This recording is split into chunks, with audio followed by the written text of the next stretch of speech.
নিরামিষ বাঁধাকপি ঘন্ট বানানোর জন্য প্রথমে কড়াইতে দিয়ে দিলাম সর্ষের তেল, তারপরে ফোড়নে দিলাম গোটা জিরে, শুকনো লঙ্কা, তেজপাতা। একটু ভাজা হওয়ার পরে দিয়ে দিলাম আদাটা থেতো করে রেখেছিলাম। তারপরে দিয়ে দিলাম আগে থেকে কেটে রাখা আলুগুলো খুব ভালো করে ভাজা হওয়ার পরে দিয়ে দিলাম বাঁধাকপি।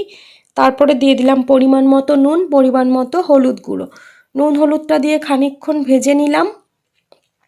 তারপরে দিয়ে দিলাম আগে থেকে চিড়ে রাখা কাঁচা লঙ্কাটা দিয়েও খুব ভালোভাবে নেড়ে নিলাম 4 থেকে 5 মিনিট। তারপরে দিলাম মটরশুঁটি, ধনেপাতা।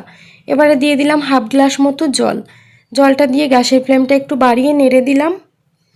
এবারে একটা ঢাকনা দিয়ে ঢেকে দেব 5 থেকে 7 মিনিটের জন্য। 5 থেকে 7 মিনিট পরে ঢাকনাটা খুলে দিয়ে দিলাম হাফ টেবিল চামচ চিনি, 1 টেবিল চামচ মতো জিরে গুঁড়ো, ভাজা জিরে গুঁড়ো ব্যবহার করেছি।